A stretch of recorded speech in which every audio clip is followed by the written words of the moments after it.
Good morning, everyone. Joey with JLF Ranches and Outdoors here. This morning we are working on an old Ford 5000. Complaint is no start. So we're going to troubleshoot it down. I already have a good suspicion that the injection pump has failed because a lot of people don't know this. These older injection pumps have their own oil system. They don't get oil out of the engine.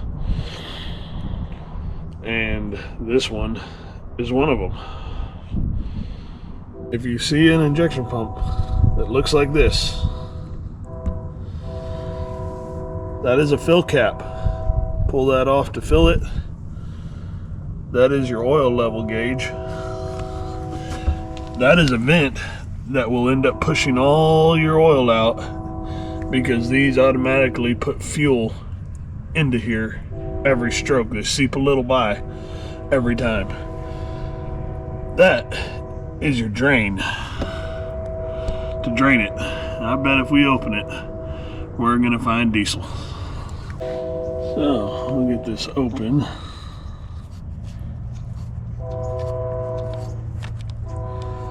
Oh, I can already see it. Oh yeah, nope. Pure diesel. No oil whatsoever. Alright, so we did crank it over. We cracked number one injector line off. Had nothing, absolutely nothing come out of here. Didn't matter, this is your fuel shut off on this injection pump. We tried it in either direction to see if fuel would come out, and not a single ounce of fuel came out of it.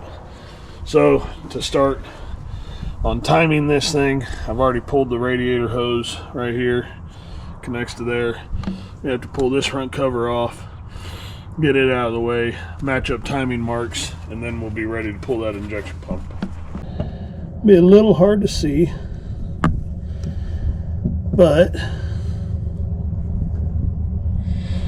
see the little dot, my laser pointer. So there's a little dot right there. There's a corresponding dot on the other side right there. A little hard to see on the camera. You just have to trust me. There's two corresponding dots on each gear. Your engine is timed. 1 1/8 wrench. You can get it right there on the crank pulley. 1/2 inch socket to pull your front cover off. We'll pull those 3 bolts to separate it from the drive gear, and then we'll disconnect the rest of the injection lines, get the fuel lines disconnected, take the mounting bolts off. There is one on the very back side that is a pain to get to without some extensions, so you'll need extensions for the very back one up there. Alright, when you take the cover off and you take your bolts out of here, don't lose that piece. It can fall. Make sure you hold on to it. It takes a 1/2 inch socket. I recommend a deep one so that way the bolts itself stay in the socket. They're long enough, they will. Shallow one, you risk dropping them in the oil pan. 9/16 to take both of these off. Get your fuel lines out of the way. That looks like an 8mm. Take your kill cable. 8mm, 5/16. Take your kill cable off.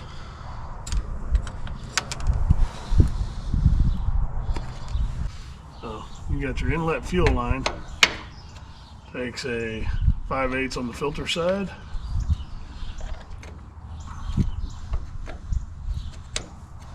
It's a 1/2 inch for the mounting bolts.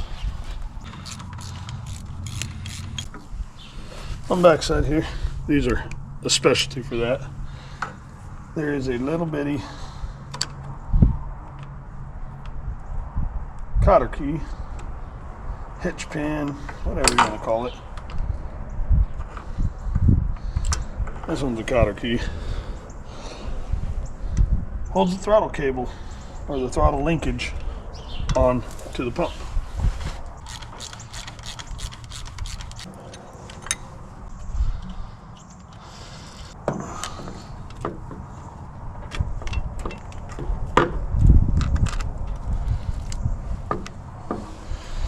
just like that.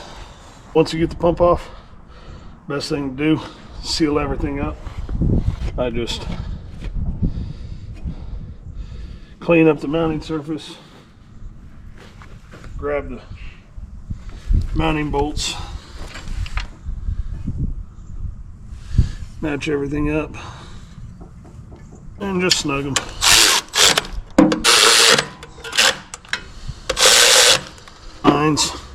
I use a blue plug kit from Cat to do all my small line sealing.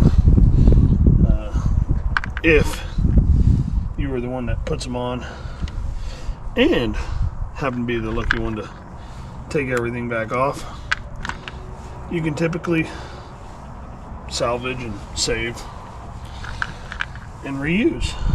Clean them up.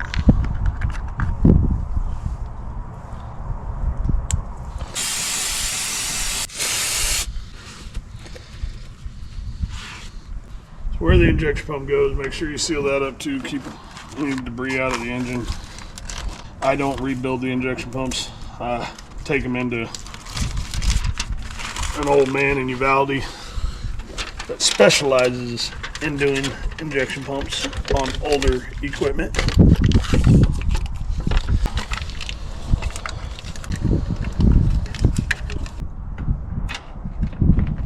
See? But yeah, here's a closer look at it.